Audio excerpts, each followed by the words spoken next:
Perkenalkan, saya Puji Vera Rahayuningsi. Di sini saya akan mempresentasikan tentang pengertian dan teori modeling tiga dimensi. Yang pertama, saya akan membahas sekilas tentang tiga dimensi modeling. Tiga dimensi modeling adalah proses untuk menciptakan objek tiga dimensi yang ingin dituangkan dalam bentuk visual nyata, baik secara bentuk, tekstur, dan ukuran objeknya. Konsep dasar dari tiga dimensi modeling sendiri adalah pemodelan. Pemodelan adalah membentuk suatu benda-benda atau objek, membuat dan mendesain objek tersebut sehingga terlihat seperti hidup. Selanjutnya yaitu sejarah singkat tiga dimensi modeling. Awalnya, tiga dimensi modeling ini diciptakan pada tahun 1960 dengan penggunaan pertama untuk tujuan ilmiah dan teknik. Saat itu, hanya para profesional yang bekerja dengan model matematika dan analisis data yang dapat membuat tiga dimensi modeling ini.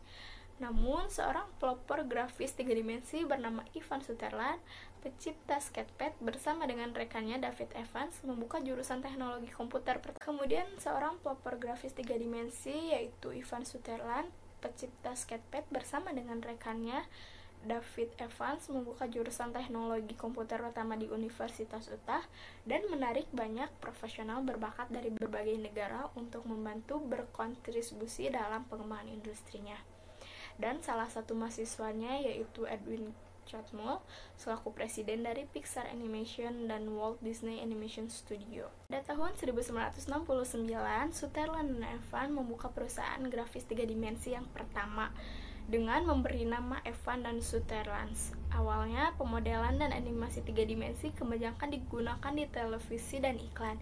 Namun, seiring berjalannya waktu, kehadirannya di bidang lain semakin diperlukan. Berikutnya, saya akan menjelaskan mengenai pengertian animasi tiga dimensi itu sendiri. Animasi tiga dimensi merupakan penciptaan gambar bergerak dalam ruang digital tiga dimensi. Hal ini dilakukan dengan membuat frame yang simulasikan masing-masing gambar, difilmkan dengan kamera virtual, dan outputnya berupa video yang sudah di-rendering atau real time. Jika tujuannya untuk membuat game, animasi tiga dimensi biasanya ditampilkan dengan kecepatan lebih dari 24 frame per detik. Konsep dari animasi tiga dimensi adalah sebuah model yang memiliki bentuk, volume, dan ruang. Animasi tiga dimensi merupakan jantung dari game dan virtual reality. Tetapi biasanya animasi tiga dimensi juga dapat digunakan dalam presentasi grafis untuk menambahkan efek visual ataupun film. Kemudian yaitu konsep tiga dimensi. Seperti yang sudah saya jelaskan tadi, bahwasanya objek tiga dimensi mempunyai bentuk, volume, dan ruang, sehingga objek ini memiliki koordinat X, Y, dan Z. Jika pada animasi dua dimensi, objek hanya dapat digerakkan kedua arah, yaitu ke kanan, kiri, dan atas bawah.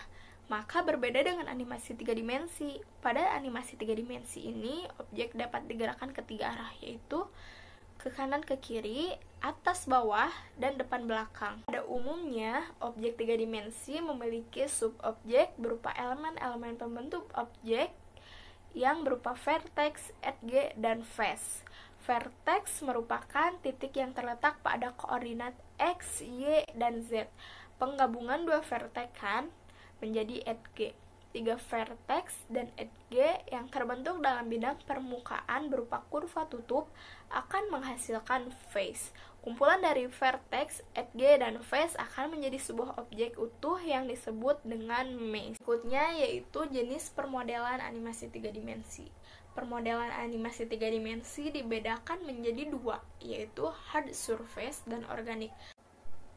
Lalu, teknik modeling dibagi menjadi dua jenis. Yang pertama yaitu solid. Model solid sendiri mencirikan volume objek yang akan ditampilkan, karena pada model ini terlihat aslinya, jadi dalam pembuatannya lebih sulit. Model solid lebih sering dipakai untuk simulasi-simulasi medis seperti CID, aplikasi visual ray tracing, dan juga konstruksi geometri solid. Yang kedua yaitu cell atau boundary. Model ini menggambarkan permukaan seperti batas objek, bukan volumenya seperti cangkang yang sangat tipis. Model ini lebih mudah dikerjakan daripada model solid. Kebanyakan model visual ini lebih sering digunakan dalam game atau juga film. Pembahasan selanjutnya yaitu teknik animation. Ada beberapa teknik untuk membuat animasi. Yang pertama yaitu traditional animation. Proses yang digunakan untuk sebagian besar film animasi pada abad ke-20. Setiap frame dari film animasi tradisional adalah foto dari gambar yang terlebih dahulu digambar di kertas untuk membuat ilusi gerakan. Masing-masing gambar dibuat sedikit berbeda dengan gambar yang sebelumnya. Yang kedua yaitu full animation. Film animasi penuh dapat dibuat dengan berbagai cara, dari animasi yang realistis hingga yang lebih mengarah ke kartun. Ketiga yaitu limited animation, memakai detail yang masih kurang rinci, gambar yang lumayan stylish, dan memakai metode perpindahan.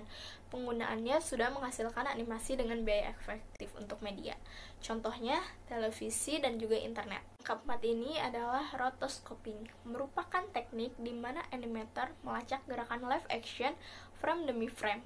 Sumber film dapat secara langsung digandakan dari aktor ke gambar animasi. Dan yang terakhir adalah live action atau animation. Teknik ini menggabungkan karakter yang telah digambar menjadi sebuah film animasi, kemudian difilmkan kembali tetapi dengan karakter manusia asli serta background nyata. Pembahasan selanjutnya yaitu tipe 3 dimensi modeling. Dibagi menjadi 3.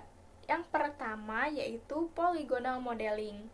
Modeling yang terdiri dari vertices, vertex atau titik, yang jika disambungkan akan membentuk sebuah edge atau garis, sehingga jika disambungkan dengan edge lain dapat membentuk sebuah face, bidang.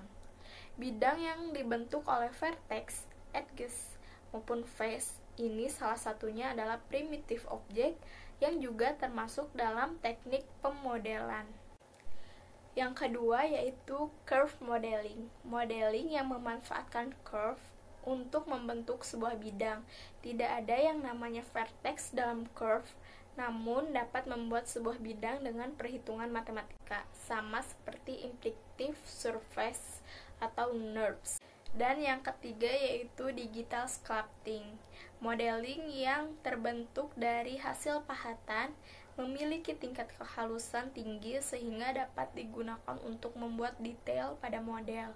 Detail yang tinggi tersebut pun terdiri dari vertex, edge, dan face dalam jumlah besar, sehingga bisa dikategorikan dalam polygonal modeling. Yang membedakannya adalah proses pembuatan modelnya, yang dipahat menggunakan alat digital. Namun, teknik sculpting juga dapat dilakukan dengan metode tradisional. Pembahasan yang selanjutnya yaitu mengenai kegunaan 3 dimensi modeling. 3 dimensi modeling digunakan dalam berbagai media seperti video game, film, arsitektur, ilustrasi, desain mekanik, ikon komersil, atau lainnya. Proses 3 dimensi modeling menghasilkan objek digital yang dapat digerakkan secara luasa, membuatnya menjadi salah satu proses yang dibutuhkan dalam karakter animasi dan special effect. Salah satu contohnya dalam industri otomotif. Perusahaan seperti General Motors menggunakan 3D printing untuk mencetak prototipe bagian kendaraan Chevrolet Malibu pada tahun 2014.